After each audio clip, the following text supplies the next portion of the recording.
अशोकनगर में चातुर्मास रत्न निर्यापक मुनिपुंगव श्री सुधासागर जी महाराज संघ के दर्शन हेतु 24 सितंबर को खुरई जैन समाज का गौरव एवं भारत सरकार के नीति आयोग की सदस्य श्रीमती अर्चना जैन जिज्ञासा समाधान कार्यक्रम में समाज की महिलाओं के साथ पहुंची, जहां उन्होंने गुरुवर से कहा कि आपके दर्शन करने के लिए काफी रुकावटें आ रही थीं, पर आज आपके दर्शन संभव हो पाए।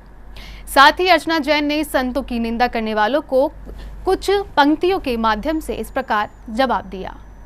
पूज्य श्री, आज विपरीत परिस्थितियों के साथ भी मैंने ये प्रयास किया है कि खुरई नगर से खुरई समाज आपके दर्शन करने के लिए आए और खुरई समाज यहाँ जहाँ भी जो बैठे हों महाराज जी के लिए नमोस्तु करें। छोटा सा प्रयास था कि दर्शन नहीं हो पा रहे थे महाराज जी, और काफ़ी व्यवधान आ रहे थे खुरई समाज के लिए आपके दर्शन प्रत्यक्ष करने के लिए।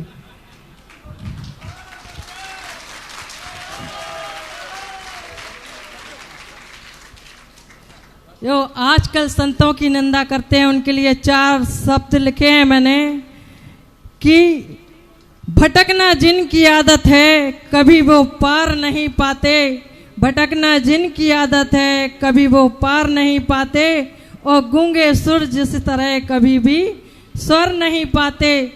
और लिखा है इतिहास में कि भगवान से बढ़कर गुरु होते हैं, गुरु की जो निंदा करते हैं कभी वो तर नहीं पाते, कभी वो तर नहीं पाते। 24 सितंबर को खुरई जैन समाज का गौरव एवं भारत सरकार के नीति आयोग की सदस्य श्रीमती अर्चना जैन जिज्ञासा समाधान कार्यक्रम में समाज की महिलाओं के साथ 5 बसों से पहुंची, जहां उन्होंने गुरुदेव के दर्शन कर जिज्ञासा व्यक्त की। तब मुनिपुंगव श्री ने इसका उत्तर कुछ इस प्रकार दिया। लोग हम शांति से जब बैठे रहते हैं तो लोगों को पैर छूने में मजा नहीं आता, जब हम भीड़ में हो तब घुसता है। तो मैंने कि भैया तू दिन भर मेरे पास रहता है, कभी भी छू लेना। अरे महाराज भीड़ का मजा कुछ अलग है, पता नहीं लोगों को क्या मजा आता है। भाई मैं शांति से बैठ जाऊँ, बोले मैं महाराज जब धक्का मुक्की खा करके हाथ बढ़ा के तब मुँह चाहते देखा, मैंने ऐसी भीड़ में अभी महाराज के पैर छू ले। तो यही तो मजा है।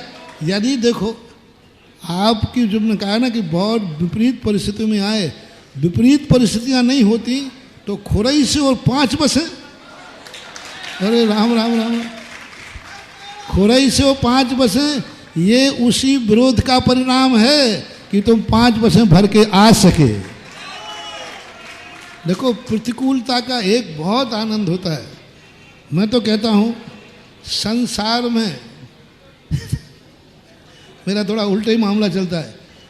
संसार में जिसको जितनी गालियां देना है वो मुझे दे ले, संसार में जितना जिसको बुरा सोचना है मेरा सोच ले, संसार में जितने पत्थर फेंकना है मेरे ऊपर फेंक ले, संसार में जितनी निंदा करना है मेरी कर ले, क्योंकि मुझे मालूम है उन्हीं निंदकों की बदौलत हमारा झंडा ऊंचा होगा। ये अपना व्यापार है।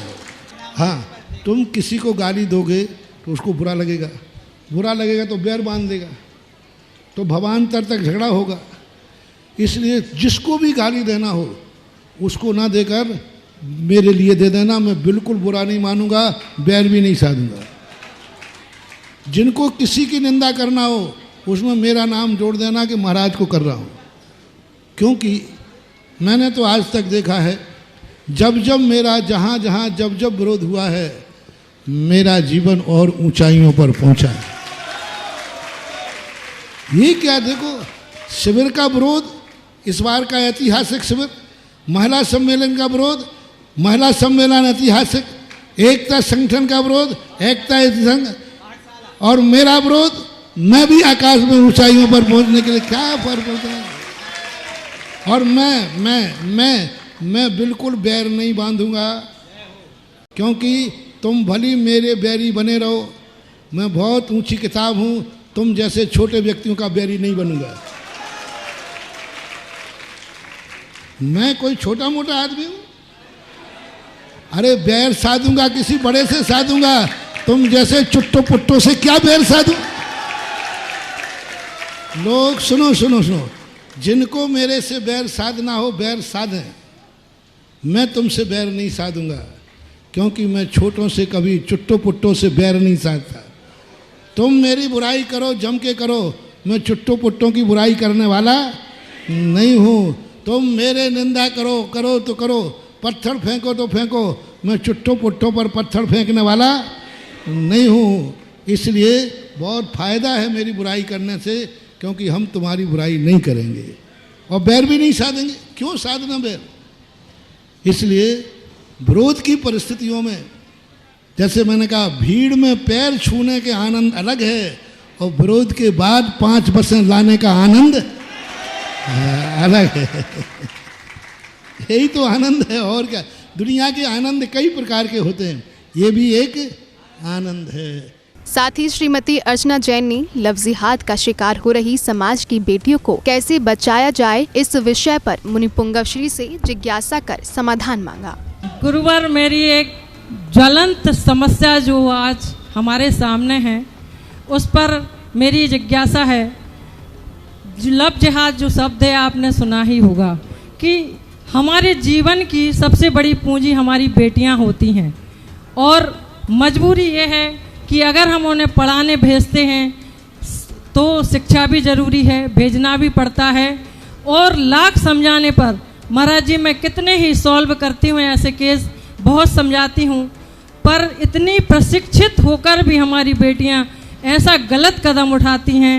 मैं आपके माध्यम से उन 140 देशों में प्रसारित होने वाले इस कार्यक्रम के माध्यम से ये संदेश भेजना चाहती हूँ कि हमारी बेटियाँ शिक्षित होकर भी अशिक्षित होकर ऐसा कार्य क्यों करती हैं। मुनि पुंगवश्री ने लफ्जिहात के विषय पर कहा कि को एजुकेशन सिस्टम बंद होगा तभी ऐसी चीजों पर रोक लग सकती है। एक साथ अध्ययन पर आकर्षण होना सामान्य बात है। भगवान ऋषभदेव ने भी अपनी दोनों पुत्रियों को पुत्रों से हटकर शिक्षा दी थी।